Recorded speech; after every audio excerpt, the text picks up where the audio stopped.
The ground trembled, the air felt heavy, and an eerie silence fell over the world. The kind of silence that comes before a storm no one can escape. Humanity thought the worst was over, that peace had finally returned. But deep beneath the soil, beyond the reach of human eyes, an ancient force was stirring, one so vast and unstoppable that no army, no technology, and no fortress could stand against it. A people cursed by Allah, multiplying for centuries in the shadows, sharpening their hunger for the day they would be unleashed. When they rise, they will pour down from every hill, drinking the rivers dry, devouring every living thing in their path, until the world itself kneels beneath their destruction. You know their names, Yajuj and Majuj, and their time may be closer than you think. The days before their return were marked by a strange and deceptive calm. The greatest fitna in human history, the reign of the Dajjal, had ended. The world had lived through an age of deception where truth was buried under mountains of lies, and the deceiver's one eye had watched over every act of defiance. With words alone, he commanded the land to yield crops, and it did. He called down fire from the skies, annihilating anyone who dared reject him. And with a voice dripping with false divinity, he declared, "I am your Lord." Believers scattered like hunted prey, abandoning their homes, their livelihoods, and even their loved ones. They sought shelter high in the mountains, deep in the caves, anywhere the Dajjal's hand could not reach. But no place was truly safe. Days bled into nights, and nights into days in a cycle of torment. Hunger clawed at their stomachs, thirst burned their throats, and the weight of fear crushed their spirits. Every sunrise brought new horrors. Every sunset felt like a small mercy before another night of nightmares. They whispered prayers in the darkness, voices breaking from desperation. "Ya Rab, when will this end? How much more must we endure?" And then one day, the heavens themselves seemed to respond. The sky split. From the rupture poured light so pure it silenced every sound on earth. Through that divine brilliance descended Isa ibn Maryam, his hair flowing over his shoulders, his face radiant with the truth of his mission. Every step he took was a blow to the shadow of falsehood that had consumed the world. With the power granted by Allah, he confronted the Dajjal, ending the trial that had gripped the planet. The deceiver's reign shattered, and with his fall, the chains around humanity's neck loosened. In the days that followed, the earth seemed to breathe again. Fields turned green, rivers ran clear, and the air felt lighter. Birds filled the sky with their songs, children's laughter echoed in the streets, and believers, those who had survived, looked to the horizon without fear for the first time in years. They spoke in hushed relief. The fitna is over. The worst is behind us. Peace wrapped itself around the world like a gentle blanket, and for a moment, it seemed as though the wounds of the past could heal. Families reunited, strangers embraced, and communities rebuilt what had been lost. Justice flowed once more through the lands, carried by the leadership of Isa. The tyranny that had felt eternal was gone, and faith thrived in its absence. But beneath this fragile peace, something ancient and unstoppable stirred. For the believers, the Dajjal had been the greatest test, a storm of lies and fear. Yet, in the unseen places of the world, another storm was gathering. One made not of deceit, but of raw, merciless destruction. It would not come with tricks or false promises. It would come with teeth and claws, with an endless hunger that could never be satisfied. And though no one yet knew it, every sunrise was bringing that storm closer. Somewhere beyond the reach of human sight, behind a barrier raised thousands of years before, the nations of Yajuj and Majuj were waiting. waiting for the moment when the mercy of Allah would lift the seal from their prison, waiting to pour down from every hill their numbers like the waves of an unstoppable flood. The people rejoiced, their laughter echoing through the valleys and over the plains, unaware that this peace was not a new dawn, but the last calm before the day the world would face its most terrifying trial. The days of peace felt endless, a rare gift after the choking darknesses of the Dajjal's tyranny. Isa ibn Maryam ruled with perfect justice, guided by revelation and unshaken by the temptations of power. Under his leadership, oppression vanished from the land, and the hearts of people turned once more toward their Creator. Crops flourished without disease, and animals roamed without fear. The air carried a softness that made even the weary feel renewed. Believers would gather in the mosques, not in secrecy as before, but openly, their voices rising together in the remembrance of Allah. The Quran was recited in every home, its verses echoing through the streets. Children who once trembled at the sound of approaching footsteps during the Dajjal's reign now ran freely through the fields, chasing the wind. The world was living in what felt like the fulfillment of ancient prayers. Yet Isa knew that this peace was not the end.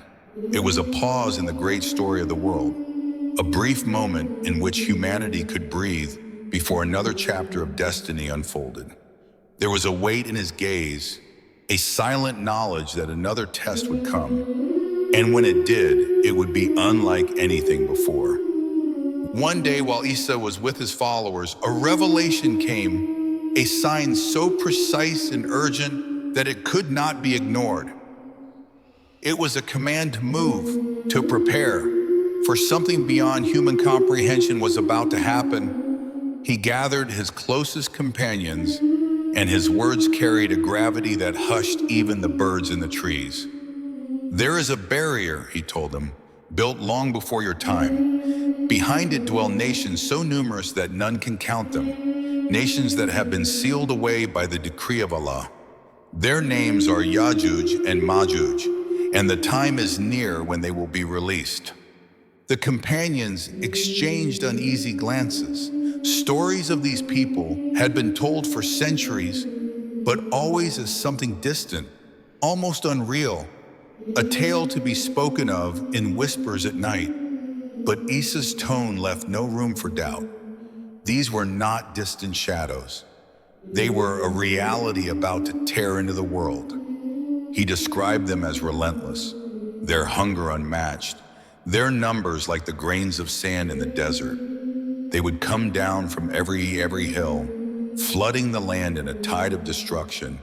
Cities would crumble under their sheer force, and even the mountains would not be safe from their reach. Against them, swords would shatter, walls would fall, and armies would scatter like leaves before the wind. The first tremor of their approach came not as a sound, but as a change in the air. Far to the north, beyond the lands known to man, the great barrier that had held them for thousands of years began to weaken. It had been built by Dhul-Qarnayn, a ruler of immense power and righteousness, who had traveled to the edges of the earth. There he encountered a people who begged for his help against the terror of Yajuj and Majuj. With the resources of iron and molten copper, he forged a wall between two mountains so strong that none could scale it and none could break it. For centuries, that wall had stood unyielding, a silent guardian keeping the chaos at bay. But now, by the will of Allah, the time of their confinement was ending. Cracks appeared, small at first, then growing, the sound of metal groaning under unimaginable pressure. Behind it, the nations stirred, their numbers pressing forward, their minds consumed only with the desire to spill into the world beyond. When the barrier finally gave way, it did not shatter quietly. The ground trembled as the ancient seal broke, sending a sound like 1,000 storms rolling across the earth. And then they poured out, Wave upon wave of humanity unlike any other, their faces hardened by generations of confinement, their bodies lean with the strength of predators. They ran with a speed that seemed impossible, devouring the distance between them and the lands they sought to claim. They swept across valleys and rivers, leaving nothing behind. Crops vanished into their hands, waters grew muddy and dry, and even the forests were stripped bare. Wherever they passed, the land seemed to wither. Cities fell not because of battle, but because the sheer multitude overwhelmed every defense. Walls crumbled under their weight, and fortresses became traps for those who sought refuge within them. News of their advance spread like wildfire. Messengers came to Isa, their faces pale with terror. Villages were gone in a matter of hours, the people either consumed or fleeing in hopeless panic. The horizon itself seemed alive with their movement, a churning sea of bodies that stretched as far as the eye could see. Isa knew that no earthly force could stand against them. This was not a war to be fought with weapons. It was a trial decreed by Allah himself. He called upon the believers to follow him to safety, leading them to the only refuge that remained, the blessed mountain of Tur. Every step was a race against time, the rumble of the approaching horde echoing in the distance like an unending thunder. They climbed the mountain carrying with them what little they could. Mothers held their children close, elders leaned on the shoulders of the young, and warriors who had faced the Dajjal now found themselves powerless before this new threat. From the heights, they looked down and saw the world below drowning in movement, the nations of Yajuj and Majuj spreading like locusts across the earth. The days that followed were a test of endurance unlike any other. The believers remained on the mountain, cut off from the land below. Supplies dwindled and hunger gnawed at them with sharp teeth. Yet Isa urged them to remain steadfast, for he knew that Allah's promise would not fail. From above, they watched as Yajuj and Majuj scoured the earth, consuming everything in their path. But just as their power seemed limitless, the decree of Allah began to unfold. It started as a sickness, invisible at first, but spreading rapidly among them. Their relentless movement slowed, their strength faltered, and soon their bodies began to fall where they stood. The very earth they had overrun became their grave, and from the safety of the mountain, the believers saw the power of Allah manifested. The most fearsome force on earth brought down without a single arrow loose against them. The air grew heavy with the scent of dust and iron, as if the world itself had been wounded. From the cracks in the distant hills, they began to pour forth. Yajuj and Majuj, countless beyond imagining. They came like a living tide, their voices a deafening roar that drowned the wind.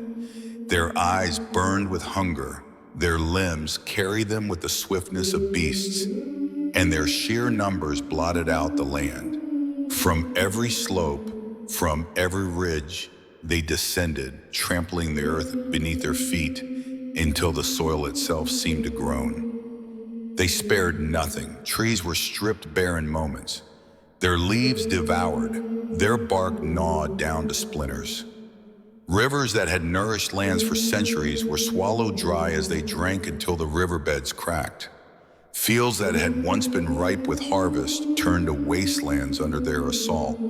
They tore into livestock, their teeth rending flesh before bones could hit the ground. No wall was high enough, no fortress strong enough to hold them back. Villages were overrun within moments, their inhabitants scattering in every direction, only to be swept up by the unrelenting tide. The cries of the people rose to the heavens. Families clung to one another, desperately seeking higher ground. Parents lifted children into their arms and ran until their legs gave way. But no matter how far they fled, the sound of the horde always followed. The pounding of countless feet, The shouts, the tearing, the consuming. It was as if the very earth had unleashed a plague of living destruction, one that could not be reasoned with or slowed. Isa ibn Maryam watched with a gaze heavy with sorrow. He knew that this was the decree of Allah, that this trial had been written long before humanity's first breath. Still, the sight of the devastation cut deep. He called upon the believers to gather, to flee to the high places where the Horde could not reach. His voice was calm but urgent, commanding in its clarity. And so they climbed, up steep mountain paths, into valleys surrounded by sheer cliffs, anywhere that offered a barrier between them and the endless swarm. Days turned into nights, and nights into days, but the slaughter below did not cease. Yajuj and Majuj swept through the lands like locusts in numbers beyond counting, their hunger never satisfied. The green of the earth vanished, replaced by a barren brown that stretched for miles. Water sources were sucked dry. The soil turned to dust under their feet. And all the while, the believers remained in their refuge, the sound of destruction echoing up from the valleys like a storm that would never end. Then came a day when the noise began to fade. Not all at once, but gradually, as though the tide was receding. Isa urged the people to remain patient, to hold their ground. And then the news reached them. Yajuj and Majuj had turned their gaze elsewhere, their path of devastation taking them further away. Yet this reprieve was no cause for celebration. Those who descended cautiously into the lower lands found only desolation. The bodies of the dead, human and animal alike, lay scattered, picked clean by the swarm. The air was thick with the stench of decay, and the once living land was now a silent graveyard. It was at this moment that the believers raised their hands in desperate prayer. They had no power to face this enemy, no weapon that could pierce the sheer magnitude of the Horde. Their provisions dwindled, their thirst grew, and their hope began to waver. Isa, their leader and guide, prayed alongside them, his forehead pressed to the ground, his voice carrying the weight of every soul present. And Allah, in his infinite mercy, answered. From the skies came a force unseen, a pestilence unlike any before. It swept through the ranks of Yajuj and Majuj, striking them down where they stood. One by one they fell, their bodies collapsing into the dust. The sound of their feet, once like thunder, grew fainter, replaced by a strange and sudden silence. The swarm that had seemed unstoppable was now nothing more than countless corpses sprawled across the earth. Yet their death brought no immediate relief. The sheer number of bodies was so great that the air turned foul, choked with the smell of decay. Disease threatened to spread, and the land itself seemed poisoned by their remains. Once again, Isa and the believers turned to Allah, seeking deliverance from this new trial. In response, Allah sent birds, enormous creatures unlike any the people had seen before. They descended in flocks, each one strong enough to lift the lifeless body of a giant. They carried the corpses away, far beyond the sight of men, depositing them in places where no human foot could tread. In their wake, the earth began to breathe again. But the land still bore the scars of what had transpired. The rivers were gone, the fields barren, the trees stripped to their bones. And so, with the same divine mercy that had ended the plague, rain began to fall, not a mere shower, but a downpour that washed over every hill and valley, cleansing the earth of blood and filth. The water seeped deep into the soil, reviving its strength, coaxing life from the dead ground. In time, the rivers returned, the grass grew, and the air was once more filled with the scent of life. The believers descended from their high refuge to a land transformed. The earth, once barren, now welcomed them with the promise of sustenance. Crops grew in abundance, fruit swelled on the branches, and the rivers flowed with crystal clarity. It was as if the land had been reborn, granted a new beginning after the darkness that had consumed it. Life resumed, but it was a life forever changed by what they had witnessed. Every grain of wheat, every drop of water, every breath of clean air was now a blessing they did not take for granted. And in their hearts remained the memory of the day the mountains had echoed with the roar of a people no wall could hold back. And as so the earth, once full of life, laughter, and the echoes of faith, stood silent beneath a sky heavy with the weight of what had passed. The oceans had swallowed what they could, the mountains had watched in unmoving sorrow, and the lands lay scarred from the footprints of destruction. Yajuj and Majuj, who had poured forth like an endless tide, were gone by the command of Allah, their bodies piled high in the plains they once overran. The stench of their end lingered for days, and the air seemed thick with the memory of their terror. Humanity emerged from hiding, weak and shaken, their eyes reflecting both relief and a deep, unspoken grief. They had seen the edge of the world's endurance. They had felt the crushing reality of their own helplessness. And yet, they had also witnessed the might of their Creator, how no force, no matter how vast or savage, could stand before His decree. Under the guidance of Isa ibn Maryam, the believers began once more to rebuild. But the land was not the same, nor were the hearts of those who remained. They carried the scars of the trial, etched deep into their souls, knowing the world had stepped one pace closer to its final day. The sun rose again over the silent valleys, casting light over the graves of those lost in the ruins of once thriving cities. It was a new dawn, but one heavy with the knowledge that every breath taken was a gift, and every moment of peace was a mercy. The earth had been cleansed, but the clock of destiny continued to tick, its hands inching ever nearer to the day when the heavens would be rolled up and the trumpet would sound. And in that quiet, those who truly understood whispered to themselves, not in fear, but in unwavering certainty, to Allah we belong, and to Him we shall return.